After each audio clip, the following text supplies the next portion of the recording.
Welcome to our Healthy Living video blog at workoutmaster.com. This is Ruben. And this is Aram. Today we're going to talk about achieving results.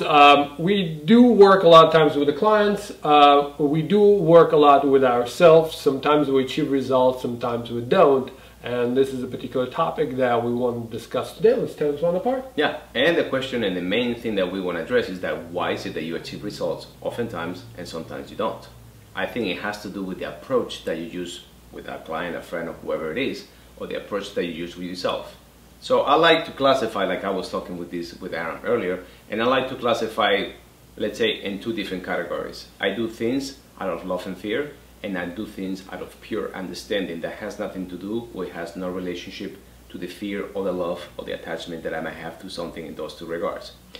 So it's fine, you know, I said, well, for example, if I'm gonna change something that's important for me, am I gonna do it because of the love that I have for that thing or for the fear of the consequence that I might have? That's fine, and I'll leave it at that. But then there's also another way that I like to approach things. Like I said, you know, I want to understand how this is going to affect me for a short or long time.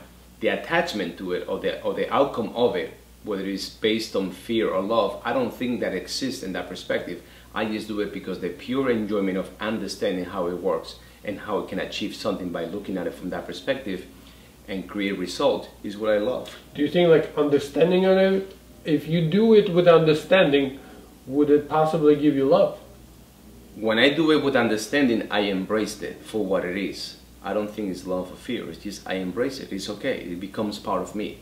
Okay. Yeah? Well, a lot of times we work with the clients, and some clients are okay just to do it because they're afraid that if they're not going to do it, there will be some sort of consequence.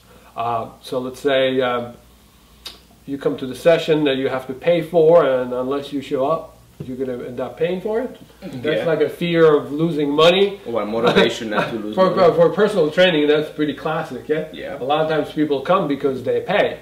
A lot of times they come, they pay, and they're afraid not to perform because then the coach can get upset. Yeah, I've seen a lot of coaches yelling and screaming. So it's a fear. Yes. Now, there's a lot and that of has to do, I think, I'm sorry, I don't mean to interrupt you. It has to do a lot with the ability of that individual to submit out of love or fear to that coach or that person that they're working with. Sure. And then I'm sure you guys seen people that do it out of because they just love it. I have people that just love, let's say, training. So they just come in and they just, regardless of what you throw their way, they find a way around it, they're going to work on it. That's right. Yeah. But I also see a lot of clients that are self-sabotaging themselves. That's right. So they know how to do it. A lot of times they understand it. But they neither love it nor they fear. They're just stuck in the rut. And those are the people that we most of the time want to learn how to get angles. And do we have the answers for those people? Of course not. But you may. So what we want you to do is to tell us what kind of techniques work on you or on your clients or on your friends when you want to get something done that is obviously good for the whole humanity per se. We don't have all the answers. So right now we're asking you for a favor. It's not necessarily clients, it is yourself too.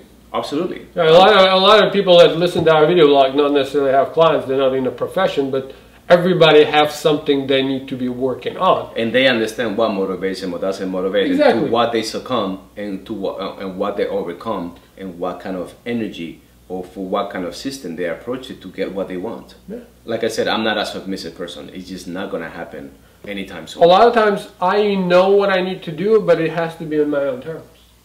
Oh, yeah. It's pretty much just I call that being non-submissive and being dominant, but it's not a dominant that I just have to do it because I have to hammer it. I want to understand what is it that I want and how I want it. Not only that, sometimes the timing has to be right too. You can understand it, but if the timing is not right, that goes without saying. Because, you know, like I can say, you know, I have hundreds of books, you know, that I might not have. You read about some certain subject that you completely understand it, but you're not necessarily practicing. No, I'm not. Because you're waiting at the time where you're going to understand it. That is correct.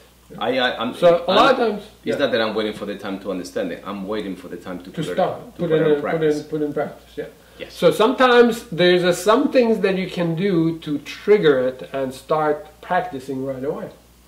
We want to know what those are. Well, sometimes we know, sometimes we would like to get suggestions. So maybe That's right. you guys can help us. Absolutely. Yeah. And the better we can make those suggestions, and the more people we can reach. Absolutely. Okay. Remember, guys, your future looks better already. Thank you very much for watching. Until the next time. Have a good day.